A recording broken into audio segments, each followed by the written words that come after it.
became my first hero. Growing up, my grandmother never used an alarm clock. But every morning, my grandmother would wake up at 4:15. And at 4:16, her feet would hit the floor, usually right in front of my face. And that's what would wake me up. But I would lay there and I would pretend like I was still asleep because me and 4:15 really didn't get along. But grandma would look at the back of my head. I could feel her staring at me. And then finally she would say, "Now, sugar, grandmama know you ain't sleep. You just supposed to go on and get on up and get ready for school."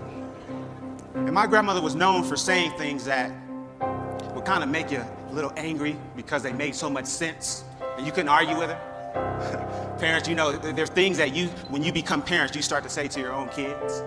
Like my grandmother would say, "Now, son, you knew when you laid down there last night that you had to get up this morning. I don't know why every single morning you lay there and act surprised. You ought to be thankful that the Lord saw fit to wake you up this in your right mind." But what my grandmother was encouraging me to do was simply to be grateful for the opportunity. In spite of all that I had been through in my life, she just wanted to make sure that I understood the opportunity that I've been given. My life got started, it was a little rough. It was a little rough start. I was born 2 months premature. My mother was walking up a flight of stairs, and she didn't know this at the time, but a woman she had had an argument with earlier was standing above her holding a pot of boiling water.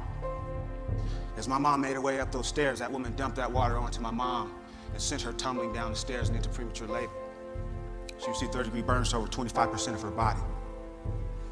And when we were finally allowed to leave the hospital, as you can imagine, my mom was in a great deal of pain. Those burns just barely missed her face and covered most of the front of her body. So when we got home, she began taking a heavy sedative, pain medication to help her recover. When she took that medication, it was very difficult for her to watch me, so I would bounce around a lot. I'd stay with my mom for a little bit, and then I'd go stay with grandma, and I'd stay with some neighbors, aunties, and then back to my mother's house. I did that for the first 3 years of my life. When I was 3 years old, I was back at my mom's house, and I got into her purse, I found that medication, I swallowed everything in the bottle. When they found me, they rushed me to the hospital, and my heart would stop, and eventually I went into a coma. But because of that accident, because of that incident, the state of California, they did an investigation. And the conclusion that they came to was that it wasn't an accident. They removed me from my mother's home. I was made a ward of the state, and eventually I went into the foster care system. Shortly after I arrived to one of my foster homes, my foster mom, her name was Miss Alexander. Miss Alexander began locking me inside the closet with no light.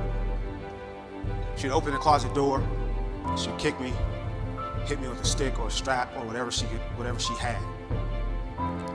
It was while I was in that foster home that I was sexually abused for the first time in my life.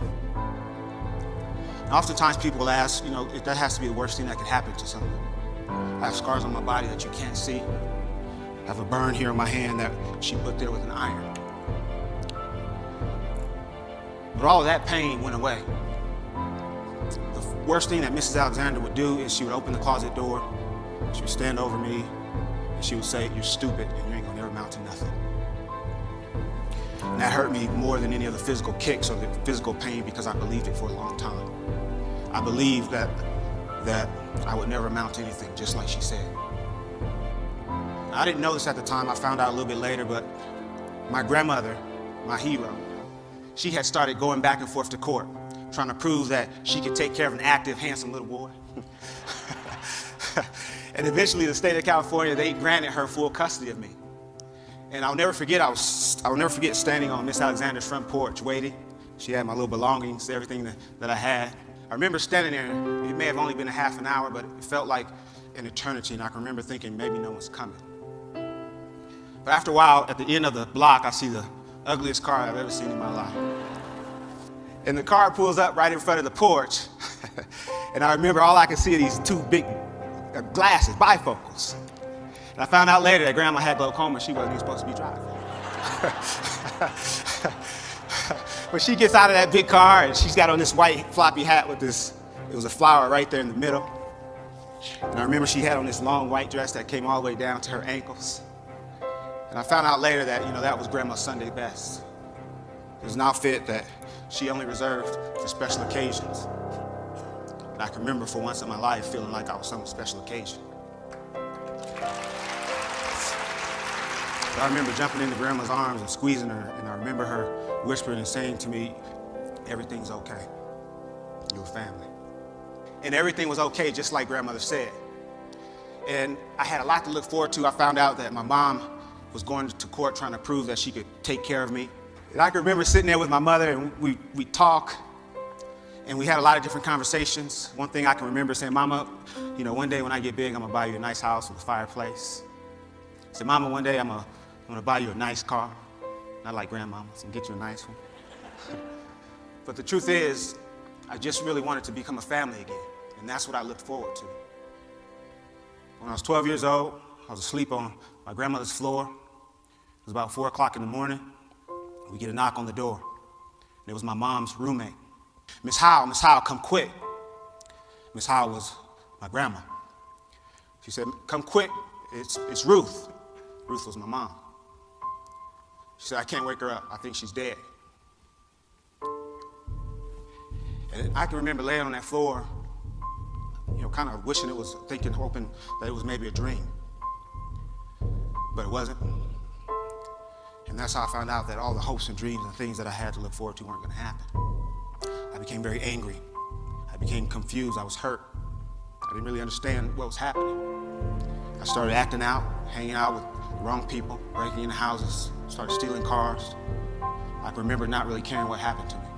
I continued that behavior until I was 19. When I was 19, I found myself standing in front of a judge. I was handcuffed, had a chain around my waist, and my handcuffs were attached to that chain.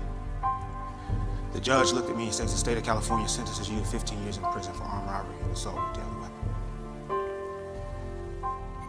That day, when that door closed behind me for the first time as a convicted felon, I remember standing in that empty cell. I remember my knees started to get weak and they started to shake uncontrollably. I collapsed and I fell to the floor, and I just started crying alone. I can remember hearing voices. Heard the voice of my foster mom saying, you're stupid, you ain't gonna never amount to nothing. Heard the voice of family members and friends of family that said, that boy's gonna end up just like his father. My father was a career criminal, he died in prison. I can remember laying there thinking to myself that this is where I'm gonna die. But here's what happened that would change my life. Shortly after I arrived to that prison, there was an educator there. His name was Charles Lyles, 6'3", ex-Marine. And I don't know what it was about me, but every time he saw me, he'd say, hey, Mr. Humphrey. And he had this big smile on his face, a smile that my kids would say, that's creepy. But he smiled and he said, hey, Mr. Humphrey, how are you doing? He always called me Mr. Humphrey. He gave me that respect. He walked into my cell. He looked at me and he said, Mr. Humphrey, he says, prison doesn't have to be your life. He says, you can get out of here and you can do great things. He started to walk away, and before he walked out of my cell, he turned around one last time and he says, Mr. Humphrey? I said, yes, sir. He says, I believe in you. He walked out of my cell.